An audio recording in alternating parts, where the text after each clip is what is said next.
Top quality और consistent performance के लिए सिर्फ सिल्वर पंप नाम याद रखना।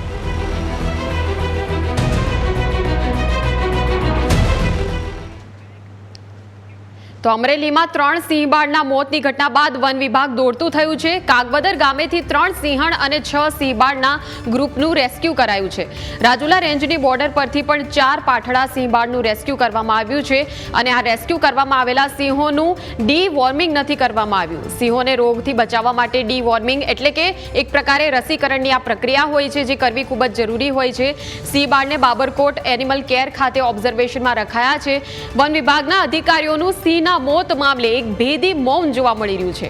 બાબરકોટ એનિમલ કેરમાં રખાયેલા 4 પાઠડા સિંહબાળ શું બીમાર હતા? સવાલો ઉઠી રહ્યા છે। ઘણા જ આ ઘટનાઓને લઈને સિંહબાળ ચાલતા ચાલતા પડી જાય છે અને તેમના મોત નિપજતા હોવાની પણ અમુક વિગતો સામે આવી છે।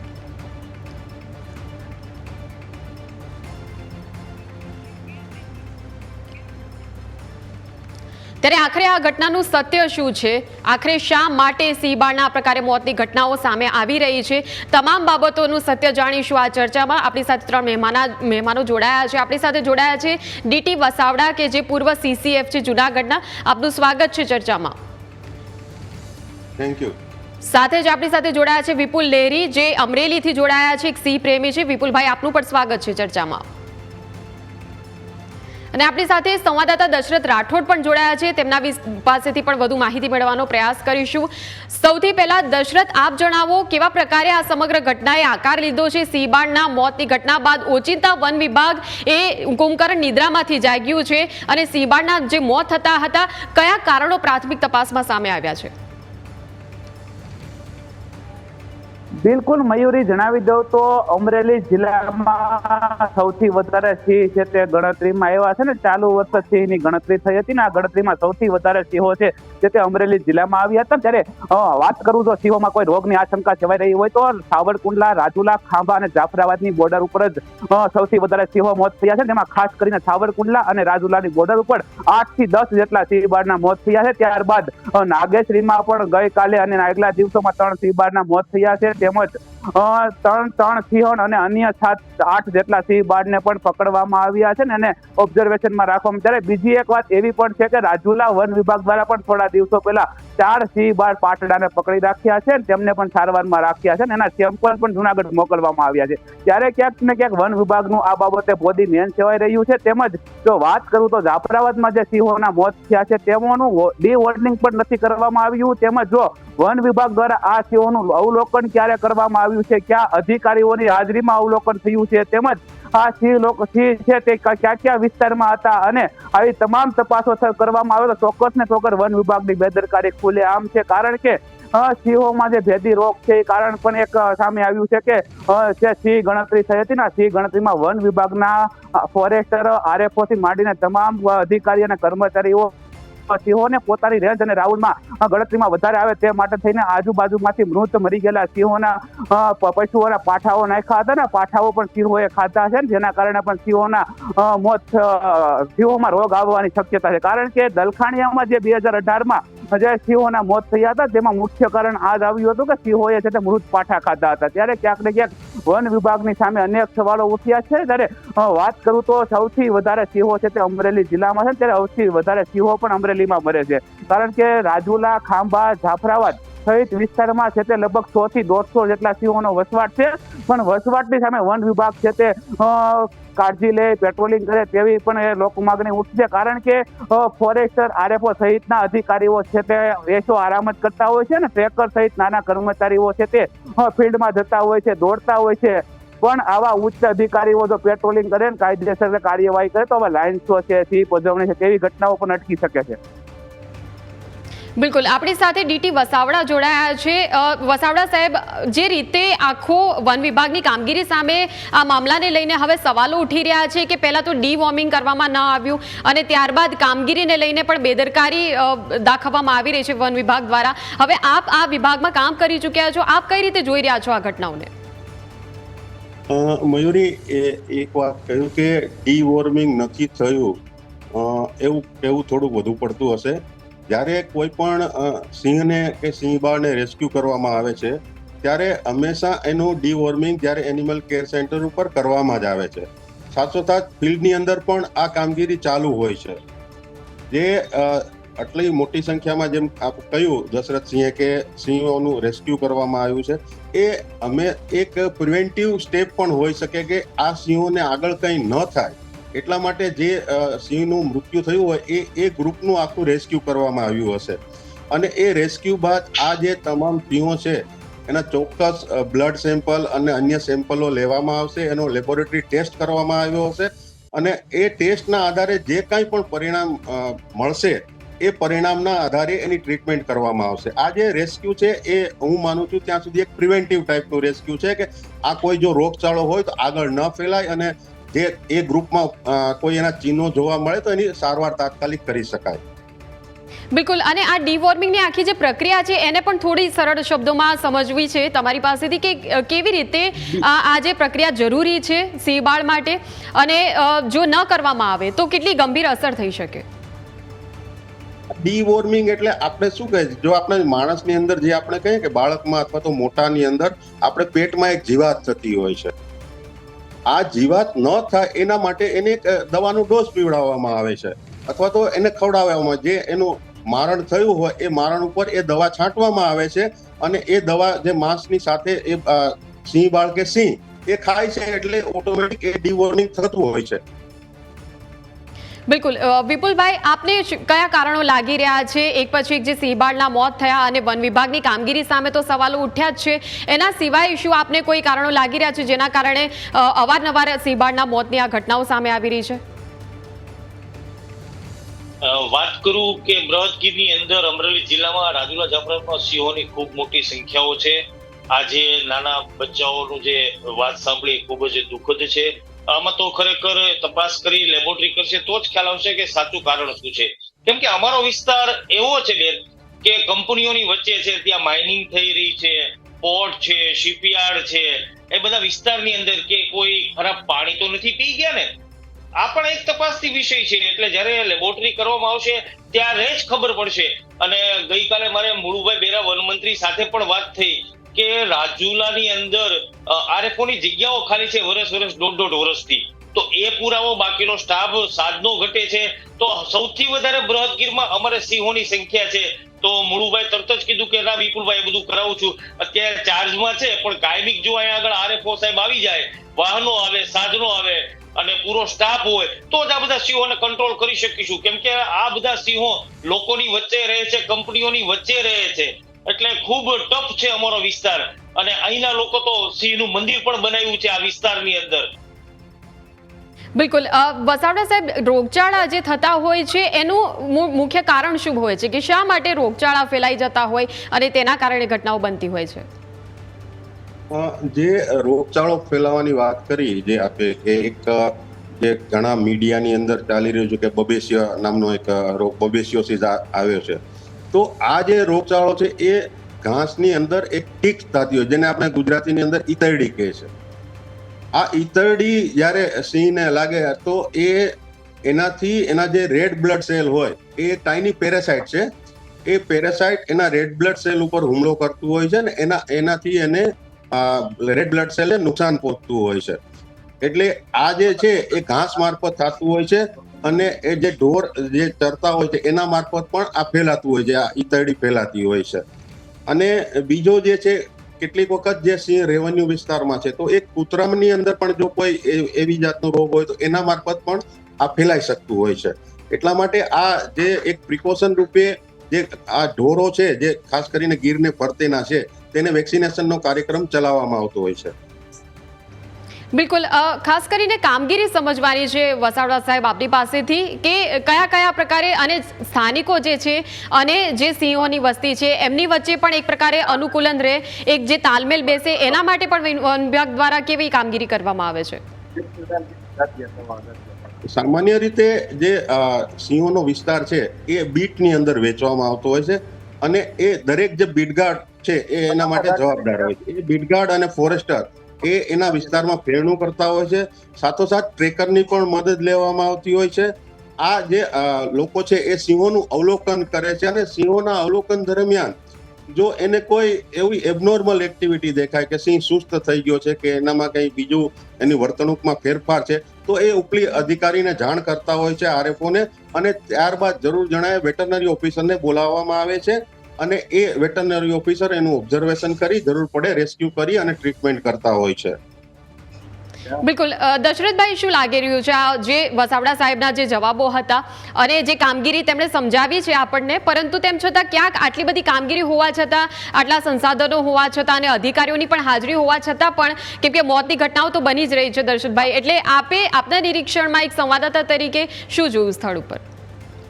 જી મયુરી, વસાવડા સરે જે વાત કરી કે ફોરેસ્ટરથી આરએફઓ ની બીટ હોય છે, ફોરેસ્ટરની રાઉન્ડ હોય છે, રેન્જ હોય છે, તે વિસ્તારમાં તેમની જવાબદારી આવતી હોય છે. પણ અમારો વિસ્તાર છે તે બહુ મોટો વિસ્તાર છે, રેવન્યુ વિસ્તાર છે, પણ આ વિસ્તારમાં ટ્રેકરથી નાના સ્ટાફ પાસે કામગીરી લેવામાં આવે છે ને ફેરણા કરતા હોય છે, પેટ્રોલિંગ કરતા હોય છે, પણ ઉપરના અધિકારી જેવા કે આરએફઓ, ફોરેસ્ટર સહિતના અધિકારીઓ પેટ્રોલિંગ નથી કરતા. તેનું પણ મુખ્ય કારણ આવ્યું છે. બીજું વાત એ કરું કે જે એનિમલ કેર સેન્ટરમાં સિંહોને સારવારમાં રાખવામાં આવે છે, આ સિંહોની પણ પૂરતી કાળજી જો ડોક્ટરો દ્વારા લેવામાં આવવી જોઈએ. કારણ કે વન વિભાગ છે તે દ્વારા કરોડો રૂપિયાના ખર્ચે હોસ્પિટલો બનાવી છે, આરોગ્ય માટે ખર્ચો કરે છે, તેમ છતાં આ સિંહો છે તે બીમાર પડે છે, વારંવાર મોત થાય છે. શું કામ થાય છે? બીજું એ કે જે રાગેશ્રી વિસ્તારમાં જે સિંહોનું ગ્રુપ પકડ્યું છે, તે સિંહોનું ગ્રુપનું મોનિટરિંગ જ નથી થયું, જે મુખ્ય કારણ છે. કારણ કે આ બધા સિંહોનું ડીવોર્નિંગ કરવામાં આવ્યું હતું, આ ગ્રુપનું ડીવોર્નિંગ શા માટે નથી કરાવ્યું? કારણ કે ત્યાંના આરએફઓ ખુદ એવું કહે છે કે આ ગ્રુપોનું ડીવોર્નિંગ નથી થયું. તો કયા કારણે નથી થયું? શું કરો છો તમે? આવા સવાલો થવા જોઈએ. કારણ કે આ વિસ્તાર છે તે સિંહો માટે છે ને, લોકો સિંહોને ચાહે છે. અમે પણ મીડિયામાં છીએ, પણ મીડિયામાં પણ સિંહોનું કોઈ ખરાબ ન થાય, સિંહને કઈ તકલીફ ન થાય તેની કાળજી લેતા હોય છે. તો વન વિભાગને એટલો પગાર આપે છે, એટલો ખર્ચો કરે છે, તો શા માટે પેટ્રોલિંગ કરતા? બીજી વાત એ કરું કે જે એનિમલ કેર સેન્ટર છે ત્યાં પણ સ્થાનિક વન વિભાગના જે ફોરેસ્ટ આરએફઓ અધિકારી છે, અધિકારીઓએ ત્યાં પણ ચુસ્ત કરી નાખ્યું. ત્યાં અંદર નાના કર્મચારી ફરજ બજાવતા હતા, તેમને અન્ય કામગીરી સોંપી દીધી, કારણ કે કોઈ એની વાત લીક ન થાય. આવી બધી કોર્ટ ચકાસણીઓ કરે છે, અમુક ચેકરોના મોબાઈલ પણ ચેક કરે છે. શા માટે તમારું આવું બધું ખુલે છે, સિંહ બહાર મળે છે અને બહાર આવે છે તો તમે આવી તપાસો કરવા માંડ્યા? એટલે આ વાત છે. અને બીજી વાત એ કરું કે રાજુલા અને જે છાવરકુંડલા વિસ્તારમાં જે સિંહ બાળ મર્યા છે તે ચાલતા અત્યારે સિંહ બાળ મરી ગયા છે. તો આ પણ કેવી રીતે મરે? તો કોઈ રોગ ભેદી હોય તો જ આવી રીતે આવી બનતું હોય છે ને. અને છાવરકુંડલા અને રાજુલામાં સૌથી વધારે 8 થી 10 સિંહ બાળના મોત થયા છેલ્લા 1 મહિનામાં. અને આમ જોઈએ તો 15 થી 20 જેટલા સિંહો છે તે આ બીમારીમાં ભોગ લેવાયા છે. તો આની સામે વન વિભાગે એક્શન મોડમાં આવવું જોઈએ. અને બીજું કારણ એ છે કે જે સિંહ ગણતરી થયા, સિંહ ગણતરીમાં છે તે સિંહોને એકઠા કરવા હતા છે ને આ લોકોએ ગામમાંથી વેચાતા લઈ લઈને મારવાનો છે તે સિંહોને ખવડાવ્યા છે ને, સિંહની ગણતરી કરી છે. તો એને કારણે પણ રોગ થવાની શક્યતાઓ સેવાઈ રહી છે. મયુરી, વસાવડાજી, અમારા સંવાદદાતાએ જે પ્રકારે સવાલો કર્યા છે, આપે સાંભળ્યા જ હશે આ સવાલો જે છે, અને આપ કહી રહ્યા છો કે એક તો રોગચાળો જે છે એ સિઝનલ વસ્તુ છે, પરંતુ એના સિવાય પણ ક્યાંક એવું ચોક્કસ ચિત્ર તો છે જ કે વન વિભાગના જે અધિકારીઓ છે એ પોતાના દ્વારા ક્યાંક બેદરકારી દાખવી રહ્યા છે. કેમ કે આરએફઓ પોતે જો એવું કહે છે કે ડીવોર્મિંગ નથી થયું, તો શું કારણ હોઈ શકે એનું? જે આરએફઓ જો એવું સ્વીકારતા હોય એ ચોક્કસ ગંભીર બાબત છે અને એનું ડીવોર્મિંગ રેગ્યુલર થવું જ જોઈએ, એમ હું પણ માનું છું. બિલકુલ. અને જે દશરથસિંહે વાત કરી કે એનિમલ કેર સેન્ટર ઉપર એની પ્રોપર સંભાળ લેવી જોઈએ, તો એમાં પણ હું બિલકુલ સહમત છું કે એનિમલ કેર સેન્ટર ઉપર જે કોઈ પણ વેટરનરી ડોક્ટર હોય કે એનો જે સ્ટાફ હોય અમારા ફોરેસ્ટ ડિપાર્ટમેન્ટનો, એ બંને સાથે મળીને જે કોઈ પણ એનિમલ રેસ્ક્યુ કર્યું હોય, સિંહ કે કોઈ પણ, તો એની પ્રોપર ટ્રીટમેન્ટ થવી જોઈએ, એના પ્રોપર ટેસ્ટ થવા જોઈએ, અને જે કંઈ પણ એ ટેસ્ટનું રિઝલ્ટ હોય એને આધારે એને યોગ્ય દવા આપવી જોઈએ. બિલકુલ. વિપુલભાઈ, વિસ્તારો મુજબ અલગ અલગ મોનિટરિંગની વ્યવસ્થા એક ચોક્કસ ગોઠવવાની જરૂર છે એવું લાગી રહ્યું છે. હા, અમને તો એ જ બીક છે કે 2018 ની અંદર 25 ઉપર આપણે સિંહો ગુમાવી ચૂક્યા હતા રોગચાળાની હિસાબે. તો આવી ભૂલ આ વિસ્તારમાં ન થાય, એટલે અમે લોકો પણ પર્યાવરણ પ્રેમીઓ, સિંહ પ્રેમીઓ જાગૃત છે, અને આની ઉપર જો ખરેખર કામ કરવું હશે અને રિપોર્ટ બહાર આવશે તો જ ખ્યાલ આવશે, કેમ કે અમારો વિસ્તાર ખૂબ મોટો છે બેન. બિલકુલ. વસાવડાજી, આપણી પાસેથી એ પણ સમજવું છે કે આ સીડીવી રોગ એની ખાસ ચર્ચા થઈ રહી છે, એટલે એના વિશે આપ થોડી માહિતી આપી શકો? બિલકુલ. જે આજકાલ જે ચર્ચામાં છે સીડીવી રોગ, તો આ એક સીડીવી એટલે કેનાઇન ડિસ્ટેમ્પર વાયરસ, એનું ફૂલ ફોર્મ એ થાય છે. એ એક પ્રકારનો વાયરસ છે જે આપણે જેમ વિપુલભાઈએ કહ્યું કે 2018ની અંદર આપણે એના લીધે ઘણા સિંહો ગુમાવ્યા હતા. પણ આપને હું જણાવું કે એ જે તે સમયે પણ અમે અમેરિકાથી રસી લઈ અને આ સિંહોને વેક્સિનેટ કરેલા હતા અને એ પછીના વર્ષોમાં પણ આ વેક્સિનેટ કરવામાં આવેલા હતા. એટલે જે CDVની જે બીક છે એ ચોક્કસ એક બીક છે, હું એમ એને ટોટલી રૂલ આઉટ નથી કરતો, પણ આ CDV કેવું છે કે આપણે જે જોયું તો કે આપણે કોરોના સાથે એને સરખાવી શકીએ કે કોરોનાના એક જે 2-3 વેવ આવી ગયા એ ખૂબ જ ભયંકર હતા. તો આ પણ એના એક વેવ્સ છે, એમાંથી આપણે પસાર થઈ ચૂક્યા છીએ. હવે જે છે એ સ્પોરેડિક આનું ક્યારેક આપણને આ જોવા મળી શકે છે, પણ એ પણ કોરોના CDV છે એ એનો ટેસ્ટ થયા પછી જ કન્ફર્મ થઈ શકે. બિલકુલ, પણ આપણે તકેદારીના પગલાં તો લઈ શકીએ ને વસાવડાજી. એવું તો થઈ શકે ને કે આ કોઈ પણ CDV હોય કે કોઈ પણ રોગચાળો હોય પણ ન થાય. બિલકુલ હું આપની સાથે સહમત છું કે એના માટે એના જે પગલાં લેવા જોઈએ એ લેવા જોઈએ. જેમ નસરતજીએ કે ડીવોર્મિંગ થવું જોઈએ તો થવું જ જોઈએ. આજુબાજુના જે એના ઢોર ગીરના જે ફ્રિંજ લેવલ ઉપરના ઢોર છે એનું વેક્સિનેશન થવું જોઈએ તો થવું જ જોઈએ. એ બિલકુલ પ્રિવેન્ટિવ મેજર્સ છે. બિલકુલ વિપુલભાઈ, હવે પ્રિવેન્ટિવ મેજર્સ વિશે હું જ્યારે પૂછી રહી છું, વસાવડાજી પણ સંમત થઈ રહ્યા છે મારી વાતથી. આપ આપના તરફથી જો કંઈ કહેવા માંગતા હોવ કે વન વિભાગને કે તંત્રને તો શું કહેશો? ના, વસાવડા સાહેબે જે વાત કરી એ બરોબર છે કે રૂટિન પ્રમાણે જે કાંઈ કરવું પડે એ કરવાનું જ હોય, તે તો જ આ બધા સિંહોનો ખ્યાલ રાખી શકીશું. બિલકુલ, અને રોગચાળાની આ ઋતુ છે, ચોમાસાની ઋતુમાં ક્યાંક એવું ન થાય કે દર વર્ષે પછી આ સામાન્ય થઈ જાય કે રૂટીન થઈ જાય. વસાવડાજી, આપણે કોઈ નવી એવી ટેકનિક અપનાવી શકીએ કે જેનાથી આ જે સિંહબાળના જે મૃત્યુ જે છે અને જે ઘટનાઓ જે છે અને તમામને પછી આપણે, કેમ કે આપણી પાસે ભંડોળ તો છે જ, એવો કોઈ ભંડોળનો પ્રશ્ન નથી, પરંતુ તાત્કાલિક સારવાર આપીને જીવ બચાવી શકાય એના માટે કોઈ એડવાન્સ ટેકનોલોજી, કેમ કે આપે વાત કરી કે અમેરિકાથી આપ લાવ્યા હતા જે તમામ ટ્રીટમેન્ટની તમામ બાબત જે આપે કરી, તો હવે આવા સંજોગોમાં કેવા પગલાં ખરેખર લેવા જોઈએ? જે એના માટે બેસ્ટ પગલાં એ હોઈ શકે એ પ્રિવેન્ટિવ પગલાં હોઈ શકે. અત્યારે જે વિસ્તારની અંદર આવા ચિહ્નો દેખાતા હોય એ વિસ્તારના અંદર સ્ટાફ એનો મૂવમેન્ટ કરી ફરી અને અવલોકન કરી શકે, અને આવું જો કોઈ પણ ક્યાંય પણ સહેજ પણ જો એબનોર્મલ દેખાય કે એવું બિહેવિયર દેખાય સિંહ કે સિંહ બાળનું, તો એ ગ્રુપને રેસ્ક્યુ કરી અને એને ઓબ્ઝર્વેશનમાં રાખવા જોઈએ. અને કોઈ પણ એના તમામ પ્રકારના બ્લડ ટેસ્ટ અને અન્ય ટેસ્ટ કરી અને આપણે એની અંદર જો કોઈ આવા ટેસ્ટમાં આપણને પોઝિટિવ રિઝલ્ટ મળે તો એ બાબતની આપણે ટ્રીટમેન્ટ ચોક્કસ તરત જ શરૂ કરવી જોઈએ. બિલકુલ, દશરથભાઈ, આપ કઈ રીતના જોઈ રહ્યા છો આખું? હવે કેમ કે જ્યારે મૃત્યુની ઘટના સામે આવી અને ક્યાંક આપણા દ્વારા અહેવાલો પ્રસારિત કરવામાં આવ્યા છે અને એના પછી જે વન વિભાગ છે એ અધિકારીઓ જે છે તે દોડતા થયા હતા, પરંતુ ક્યાંક પહેલેથી જ જો તકેદારીના પગલાં યોગ્ય લેવાયા હોત તો પછી આ સિંહબાળના મૃત્યુ અટકાવી પણ શકાયા હોત.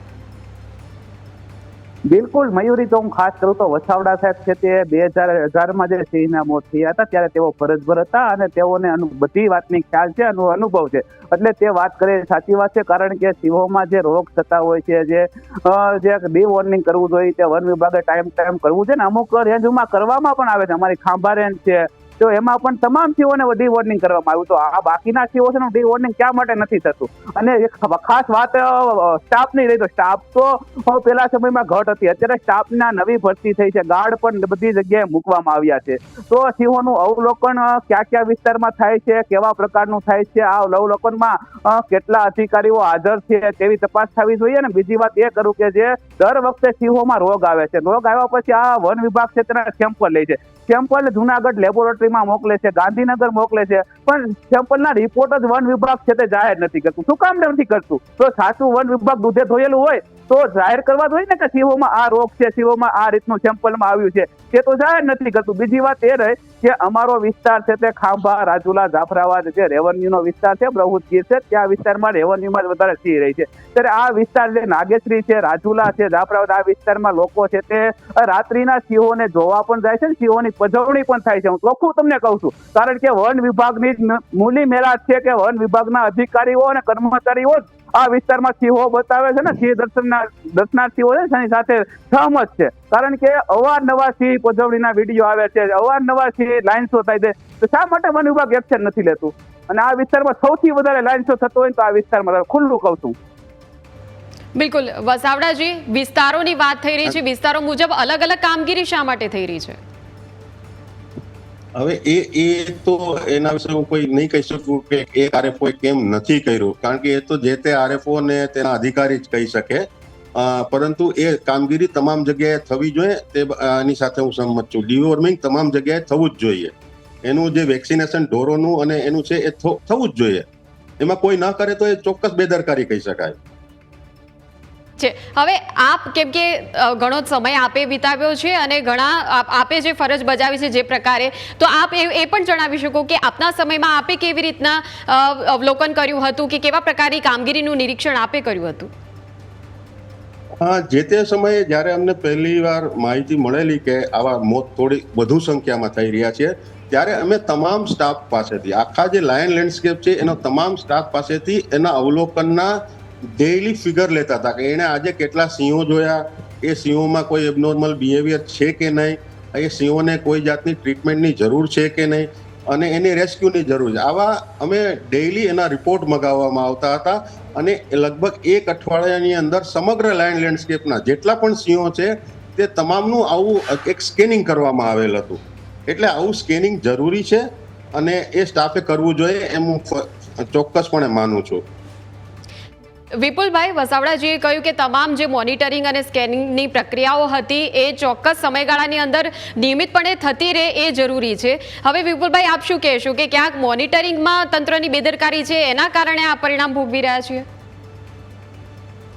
હા, વસાવડા સાહેબે જે વાત કરી બરોબર છે, કેમ કે આ જે બનાવ બન્યા ને એ ખેડૂતોએ, પર્યાવરણ પ્રેમીઓએ ધ્યાન દોરે છે વન વિભાગનું કે સાહેબ આ રીતે સિંહો પડી રહ્યા છે, આ રીતે છે. એટલે અહીંયા તો લોકોનો સાથ સારો છે અને વન વિભાગને ખ્યાલ આવે છે, પણ ખરેખર અહીંયા આરએફઓની જગ્યા પહેલા તો ભરવી જોઈએ. કોઈ સ્થાનિક આરએફઓ જ નથી 1.5-2 વર્ષથી, તો એ કરાવે. સરકાર પાસે સાધનો અહીં ઘણા નથી, ઘણા વાહનો નથી. તમને હું એક વાત કરું કે રાજુલા વિસ્તારમાં ઝાંઝેડા વીડીમાં કરોડો રૂપિયાના ખર્ચે હોસ્પિટલ બની, હજી ઉદ્ઘાટન નથી થયું.